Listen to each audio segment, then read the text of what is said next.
ఈ వీడియో అయితే ఫుల్ దాకా చూడండి. ఎందుకు చెప్తున్నారంటే తల్లిదండ్రులు కష్టపడి కాలేజీకి పిల్లలను పంపిస్తే వాళ్ళు ఎలా చెడు తిరుగుతున్నారో ఈ వీడియో చూస్తే తెలుస్తుంది. అయితే ఈ అమ్మాయిని అయితే చదువుకోవద్దని కొంతమంది అయితే అంటే తల్లిదండ్రులకు చెప్తారు.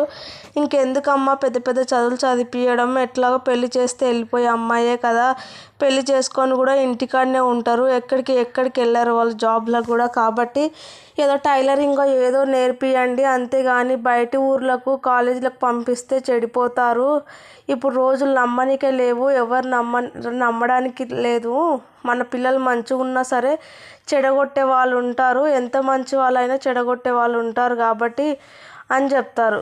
మా కూతురు అలాంటిది ఏం కాదండి, చదువుకుంటానంటుంది, నా కాళ్ళ మీద నేను బ్రతుకుతా అంటుంది ఆ అమ్మాయి. నేను చదువుకుంటా, నన్ను చదివిపోయండి అని అంటుంది, అందుకే చదివిపిస్తాము అనేసి వీళ్ళైతే తల్లిదండ్రులు అంటారు. అమ్మాయి కూడా అయితే ఒక మాట అయితే అది తల్లిదండ్రులు అయితే చెప్తారు, అమ్మ మరి ఇట్లా ఇంకా చదువు మానేసి ఇట్లా ఏదన్నా పని నేర్చుకో అంటే, లేదు నాన్న నేను చదువుకుంటాను, నేను చదువుకోవాలి, చదువుకొని ఏదో జాబ్ తెచ్చుకోవాలి, నువ్వెందుకు నాన్న మంది మాటలు పట్టుకొని నన్ను చదువు మానిపియాలి అనుకుంటున్నావు, రేపు ఫ్యూచర్లో నాకు వచ్చేవాడు ఎలాంటి వాడు వస్తాడో, నా కాళ్ళ మీద నేను బ్రతకాలి, నాకు జాబ్ ఉంటే నాకు ఒక పేరు ఉంటుంది, నేను ఎట్లాగైనా చదువుకొని జాబ్ తెచ్చుకుంటాను, ఆయన నన్ను అట్లా చేయొద్దు ప్లీజ్ చదివిపియండి అని అంటారు. సరేలే అని కూతురు మాట తీసేయలేక తండ్రి కూడా నేను అందరి ముందర తలెత్తుకొని బతకొచ్చు, నా కూతురు మంచిగా చదువుకుంటే మంచి సంబంధం వస్తుంది, తన లైఫ్ బాగుంటుంది, జీవితాంతం బాధపడాల్సిన అవసరం లేదు, అదే చదువుకోలేదనుకో ఏం జాబ్ లేకుంటే మామూలునికి ఇస్తే ఇంకా ఎప్పుడు ఇంట్లోనే పడున్నా కూడా కష్టమే అనేసి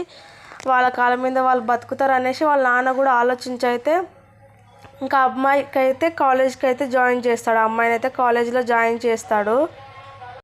కాలేజ్కి వెళ్ళినాక కొన్ని రోజులు అయితే బాగానే చదువుకుంటుంది, బాగానే ఉంటుంది, ఒక 1 year దాకా అయితే మంచిగా చదువుకుంటుంది. ఆ అమ్మాయి కూడా అంటే అమ్మాయికి చెడు అలవాట్లు అయితే ఏం లేవు, చదువుకోవాలి జాబ్ తెచ్చుకోవాలి అనే థాట్లోనే ఉంది. మా నాన్న ఎవరు చెప్పినా వినకుండా నన్ను చదివిపిస్తున్నాడు, మా నాన్న పేరు నిలబెట్టాలి అనుకున్నది. కాకపోతే ఇంతలోనే కొంతమంది ఫ్రెండ్స్ అయితే కొంచెం పరిచయం అయ్యి అమ్మాయిని అయితే మెల్లమెల్లగా చెడగొట్టడం అయితే పాటు చేశారు. ఇంకా ఆ అమ్మాయి తాగుడుకు బానిస అయింది మెల్లమెల్లగా, తర్వాత సిగరెట్లు కాలుస్తూ ఉంది, ఇంకా ఇంటికి తాగి రావడం కూడా స్టార్ట్ అయ్యింది. ఇక కొన్ని రోజులు అయితే అమ్మాయి కాలేజ్కి వెళ్తున్నా అని చెప్పేసి కాలేజ్కి వెళ్ళకుండా బయటికి అయితే వెళ్ళేవారు.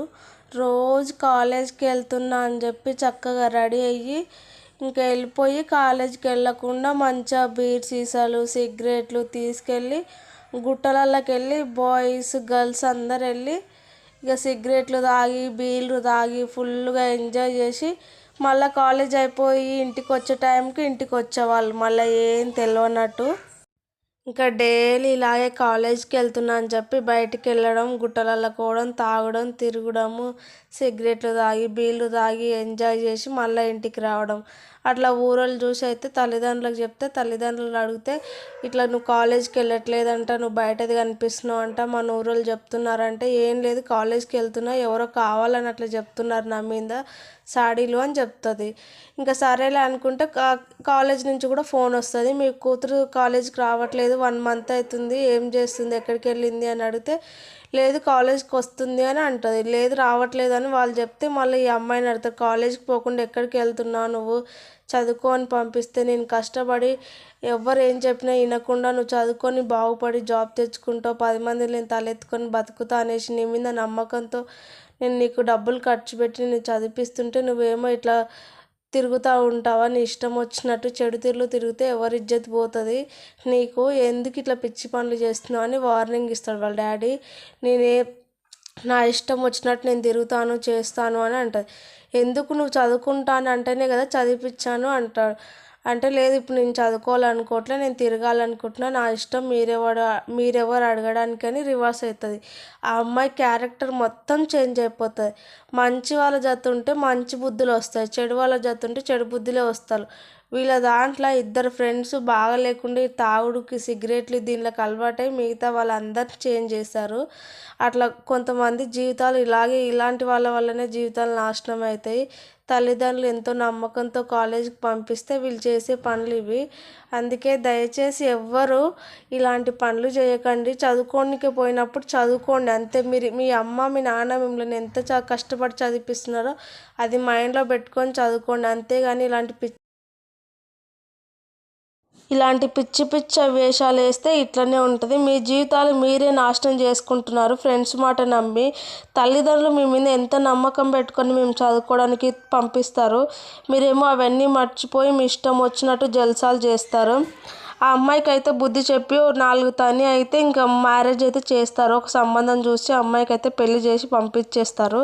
ఎందుకంటే ఇంకా అమ్మాయిని ఇంట్లో పెట్టుకున్నా ఇంకా అమ్మాయి మా చేయిలో మాట అయితే వినదు, వేస్ట్, ఇంకా ఆమె జీవితం నాశనం చేసుకుంటుంది, మా పరువు పోతుందని వాళ్ళు ముందుగానే ఆలోచించి ఆ అమ్మాయికి 4 తగిలిచ్చి మంచి మాటలు చెప్పి ఆ చెడు ఫ్రెండ్స్ తోటి ఫ్రెండ్షిప్ కట్ చేపించి ఈ అమ్మాయికి అయితే మ్యారేజ్ చేసి పంపిస్తారు. నిజంగా చూడు, ఆ అమ్మాయి బుద్ధిగా ఉండింటే ఇంకా చదివిపించేవాళ్ళు వాళ్ళు. ఈ అమ్మాయి జీవితం ఈ అమ్మాయి నాశనం చేసుకున్నట్టుగా చేయిలతోటి. అందుకే ఎవరు ఇలాంటి పిచ్చి పనులు చేయకండి. ఇలాంటి వాళ్ళకి మీరు ఎలా బుద్ధి చెప్పాలి అనుకుంటారో కామెంట్ చేయండి.